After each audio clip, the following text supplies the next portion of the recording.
जैन साथियों नमस्कार। और जैसा आप लोगों ने कहा था कि सर जाइए होमगार्ड के जवान के साथ वीडियो बनाइए, एक नहीं मेरे साथ चार चार जवान हैं और चारों से मैं वही सवाल पूछने वाला हूं जो आपने कमेंट किए थे और ये बताएंगे।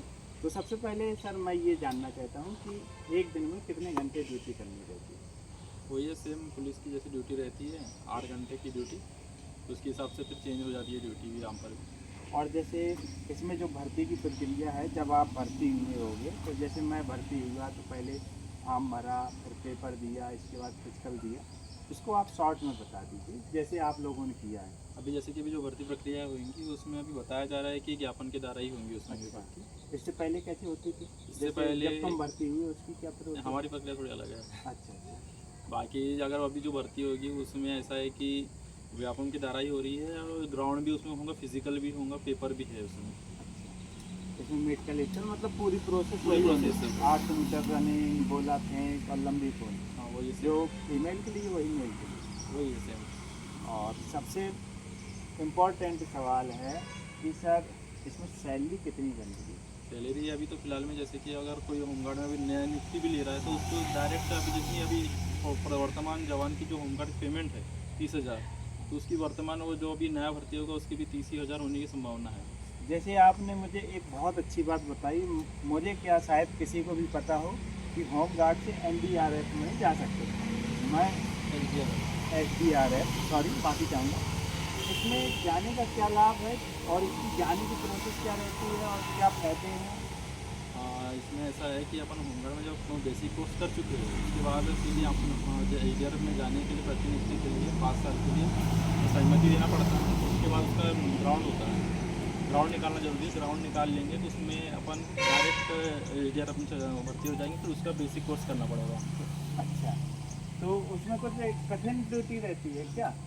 मतलब इसमें आप भी जाना चाहते हो? इसमें ज़्यादातर आपदाओं से संबंधित ही ड्यूटी रहती है। जैसे कि मान के चलिए अपने यहाँ ज़्यादातर नदी नाले और अदर क्षेत्रों में बोरवेल की घटनाएं हो जाती है, कहीं गैस की हो जाए, आग की हो जाए, यानी आपदा से संबंधित सभी प्रकार की ड्यूटियाँ इसमें आ जाती है। जैसे ड्यूटी की बात करें, जैसे हाँ फीमेल की ड्यूटी क्या क्या रहती है? जैसे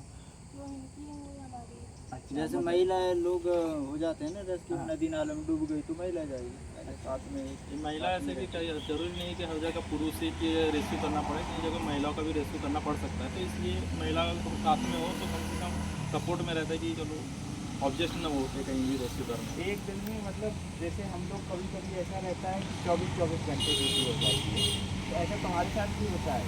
हमारे यहाँ ज़्यादातर होती है बरसात के समय में। मैंने तुम्हें गणेश विसर्जन के टाइम देखा था, रात के 12 बज गए थे जब तुम वहाँ से मुझे मिले थे। हाँ सही बोले। हाँ, और जैसे प्रोफाइल की बात करें, जैसे सुबह से शाम तक ऑफिस वर्क में, जैसे पुलिस में डांस लेके जाते हैं और काफ़ी ऐसे कार्य रहते हैं, जैसे शाखाएं होती हैं, कोई रोज नामकिन बैठता है, इसमें कैसा क्या रहता है? इसमें भी वही है, सेम है। इसमें भी काग लेके भी इसमें भी जाया जाता है, रोमांचन में भी बैठा जाता है, कंप्यूटर शाखा में भी बैठा जाता है, यहाँ पर लेखा जोखा सब देखा जाता है यहाँ पर। और इस समय हम होमगार्ड की पुलिस लाइन में खड़े हुए हैं और सारे जवान आएंगे और तैयारी भी चल रही है।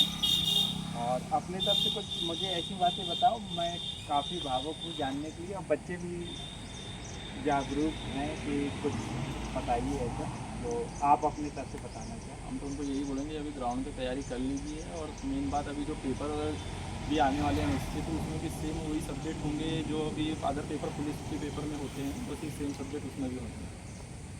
और जैसे बच्चों के सवाल तो बहुत सारे रहते हैं, मैं भूल जाता हूँ।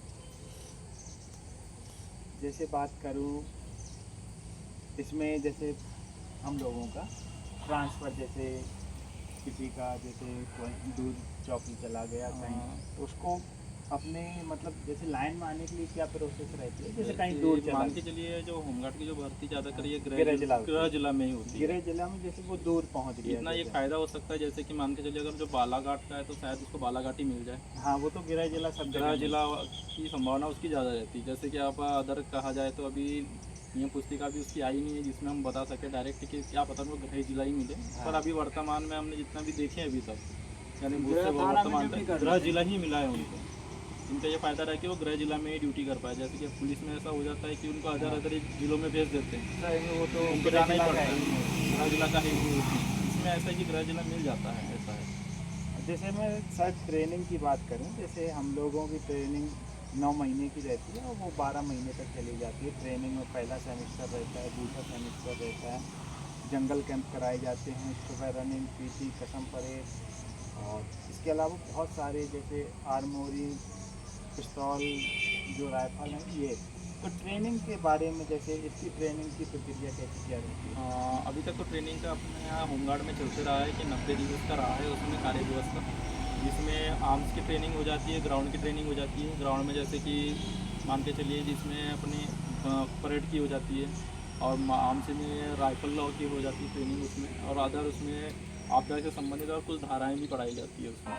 अच्छा, जैसे सर मैंने देखा है कि पुलिस में जैसे पति पत्नी है, तो ऐसे जैसे अगर इसमें कोई पति पत्नी होमगार्ड में लग जाते हैं तो क्या वो ऐसा है कि एक जगह रह सकते हैं? हाँ, या रह सकते हैं एक जगह। रह सकते हैं, एक जगह ट्रांसफ़र भी करवा सकते हैं, अगर अदर जिले के भी हो तो करा सकते हैं इसमें, ऐसा कोई। जैसे मेरी छुट्टी की प्रोसेस पहले अपने अधिकारी को दो, फिर इसके बाद वहाँ स्वीकृत होकर आती है, फिर इसके बाद रोजनामचन रिपोर्ट करती है, फिर उसमें छुट्टी का प्रोसेस क्या होता है? तो छुट्टी का प्रोसेस है कि अपना जो प्रभारी अधिकारी होता है उसके बाद छुट्टी अग्रेसित कराना पड़ता है। हाँ, अग्रेसित कराने के बाद अपन डायरेक्ट डिस्ट्रिक्ट कमांडेंट साहब से अपनी छुट्टी स्वीकृत करा सकते हैं उसमें। मतलब एक बार में कितने दिन की छुट्टी ले सकते हैं? मान के चलिए अगर आपके अकाउंट में अभी छुट्टी अगर बची है, जैसे कि कहा जाए कि अभी एक मंथ में 2.5 दिन की छुट्टी बनती है, इस हिसाब से साल भर में 30 दिन की छुट्टी बनती है। अगर 30 दिन में वो अगर 2 महीने में भी छुट्टी नहीं जा पा रहा है तो 5 दिन की मिनिमम छुट्टी मिल ही जाती है उसमें। अगर इमरजेंसी हो या कुछ हो तो उसमें भी छुट्टी मिल ही जाती है। जैसे मैंने सर देखा है कि अपन विभाग में लगे हैं तो अपने पे माता पिता भाई बहन सब आश्रित रहते हैं। जैसे मेडिकल की कैसी सुविधा है? जैसे माता पिता बीमार हो जाते हैं तो विभाग की तरफ से इसमें माता पिता अगर बीमार हो जाते हैं तो इसमें मेरा अपन जो बिल जो बनता है उनका हाँ। मेडिकल का, वो बिल अपन विभाग में लगा सकते हैं, अच्छा, तो वो मेडिकल में मिल भी जाता है उसमें। तो ऐसा मान सकते हैं कि सेम टू सेम है लगभग पूरी प्रोसेस? हाँ, लगभग सेम टू सेम प्रोसेस पूरी लगभग सेम है। आप होमगार्ड के बारे में कैसा, मतलब होमगार्ड की नौकरी करना कैसा है महिलाओं के लिए? थोड़ा हाँ, महिलाओं के लिए बता देते हैं हाँ। होमगार्ड की। हमारे यहाँ होमगार्ड में महिलाओं की ड्यूटी दिन में ही करवाई जाती है, अच्छा, नाइट ड्यूटी उनसे नहीं करवाई जाती है। जैसे कि मान के चलिए अगर सेंट्री ड्यूटी या गार्ड ड्यूटी में भी हो तो उनको ड्यूटी हम लोग ज़्यादा से ज़्यादा दिन में ही लगाने का प्रयास करते हैं, रात में यानी कि 6 बजे के बाद उनको लगाने का हमको आधे ज़्यादा दिया नहीं जाता, क्योंकि महिलाओं की ड्यूटी है करके हमको अदर हमने आज तक यही देखे हैं कि पुरुषों की ड्यूटी लग सकती है, जैसे कि विसर्जन ड्यूटी भी लगती है जिसमें, हाँ, उसमें भी हम महिलाओं को थोड़ी छूट दे देते हैं इसमें। नहीं बालाघाट में ऐसा पुलिस लाइन में भी है, मतलब रियल कंडीशन में जब कोई बली नहीं है और ड्यूटी करना है तभी महिलाओं को, जैसे रात में कोई महिला अपराधी आ गई तो वहाँ पे तभी महिला को बुलाया जाता, बाकी ये तो हर जगह है। और महिलाओं ऐसी कंडीशन में कर सकते हैं। वो तो इमरजेंसी।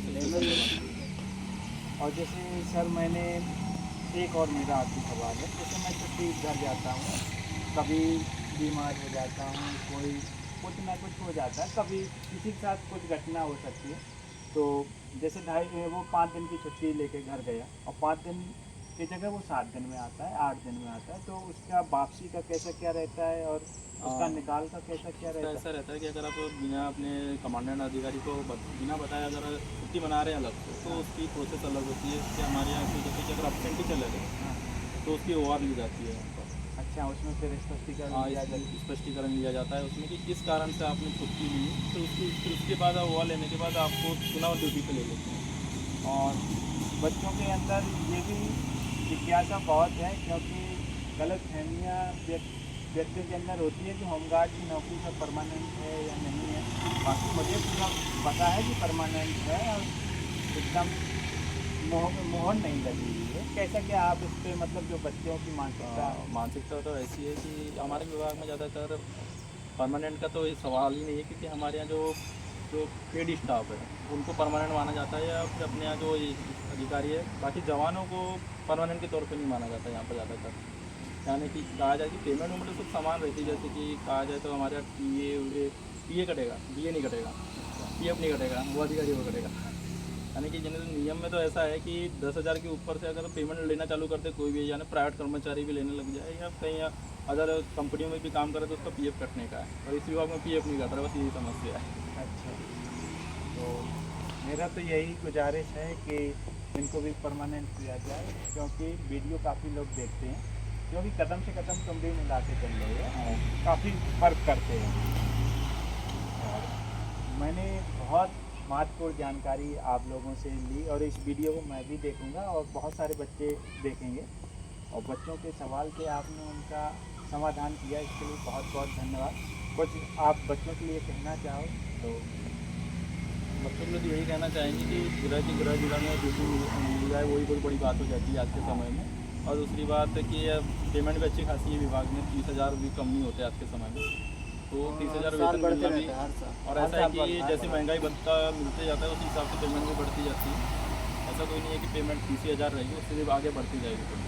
मैंने तो ऐसा सुना था कि जो होमगार्ड रहते हैं, मैं यूपी का रहने वाला हूँ, उत्तर प्रदेश का, वहाँ पे भी होमगार्ड के 29,000 मिलते हैं, 29-30,000। उसमें क्या है कि अगर आप जैसे जलावल में जाना चाहो तो उसमें आप ड्राइवर बन के जा सकते हो, वहाँ पे आपको 10,000 और एक्स्ट्रा मिलते हैं ड्राइवर के। इसमें ऐसा कोई है कि नहीं, इसमें ऐसा कोई प्रावधान नहीं है। ये तो ठीक हो गया। अगर कोई होमगार्ड वाला बंदा जैसे डीएफ में जाना चाहता है, जैसे अब डीएफ की भर्ती आई, इसकी क्या प्रोसेस रहती है? उसकी प्रोसेस ये रहती है कि हमारे विभाग से 3 साल का अनुभव प्रमाण पत्र देना अनिवार्य रहता है, यानी कि 3 साल तक सेवा देना ही पड़ेगा आपको इस विभाग में। उसके बाद आपको अनुभव प्रमाण पत्र मिलेगा यहाँ से। फिर आप इसमें पुलिस में भी डाल सकते हैं, इसमें आबकारी में भी डाल सकते हैं, फॉरेस्ट में भी डाल सकते हैं। इसका लाभ क्या रहता है? इसका यह लाभ रहता है कि आपको उसमें पेपर एग्ज़ाम नहीं देना पड़ेगा, डायरेक्ट ग्राउंड का रहता है। तो तुम तो यार डीएफ में चले ही जाओगे? हाँ, ऐसा ही है। कितने साल हो गए आपको? मेरे यहाँ तो अभी 7 साल होने लगे हैं धीरे धीरे। अच्छा, ट्राई नहीं किया अभी? नहीं, अभी ट्राई नहीं किया। यहाँ जब मज़े हैं तो डीएफ में एक इसलिए भी लोग नहीं जाना चाहते हैं कि आप घर पे रह के अपना परिवार के साथ रह सकते हो। डीएफ में आप जाओगे तो आपको बहुत दूर, जैसे मैं वहाँ का रहने वाला हूँ, इधर मुरैने के आदमी बालाघाट में, बालाघाट का शहडोल, सीधी, इस प्रकार रहता है। तो मुझे होमगार्ड का भी काफ़ी अच्छा लगता है। आज के समय में ऐसा हो गया है कि पेमेंट अच्छी हो गई है तो कहीं भी जाने की इच्छा नहीं होती, ऐसी बात। यानी कि सुविधा भी ऐसी, घर से घर आना जाना, घर की जब ऐसा है कि हमारा घर परिवार अब कहा जाता है कि मेरे घर में मैं और मेरी मम्मी और मेरा भाई है छोटा वाला, तो आप सोचना पड़ता है। ये पूछना चाहूँगा, आप लोगों को सैलरी इस समय कितनी मिलती है? अभी एसडीआरएफ में हम लोग पूरे ही हैं, जितने भी दिखे आपने लड़कों को, और अपनी मुझे ये लड़की भी है, ये भी अभी एसडीआरएफ में ही है, तो 45 ही मिल रही है सभी को। सभी 8 साल, मेरे 8 साल नौकरी भी हो गए और मुझे 36,000 मिल रही थी। तो ऐसा ही है इसमें, क्योंकि अपने अभी एसडीआरएफ की जो अभी एसडीआरएफ में हर साल भर्ती निकलती रहती है, और यार आ जाता है कि बल भी बहुत कम है, तो अगर भर्ती हो जाती है तो एसडीआरएफ में भी प्रतिनियुक्ति हो जाएगी, क्योंकि लड़के ग्राउंड मिनिमम निकाल ही लेंगे एसडीआरएफ में भी। ज़्यादा उसमें भी एसडीआरएफ में रनिंग है, और उसमें चिनअप है और पुशअप है। उसमें पेपर कुछ नहीं? नहीं, अगर पेपर इसमें इसलिए नहीं क्योंकि अपन डायरेक्ट होमगार्ड से एसडीआरएफ में जा रहे हैं, इसलिए बस ग्राउंड निकालना जरूरी है। वो एसपी ऑफिस के बगल में जो आपका बना हुआ है? हाँ, ये वही ऑफिस है। अच्छा, मुझे वहीं बताया गया था। तो और सर भी आ चुके हैं। सर जी नमस्कार। सर जी को दिखा दो। और सर, मैं वीडियो बनाने आया था, मैं जिलावल से हूँ, और ये जो बच्चे हैं, क्योंकि होमगार्ड की जो वैकेंसी आने को है ना, तो उसमें बच्चे पूछ रहे थे कि सर कैसा क्या रहता है। मैं मध्य प्रदेश पुलिस में बच्चों को जानकारी देता रहता हूँ, तो इनको मैंने बड़ी देर में राजी कर पाया, तो आप आगे बहुत अच्छा लगा। तो बच्चों के लिए कुछ कहना चाहोगे? वीडियो बन रहा है सर? ठीक है सर।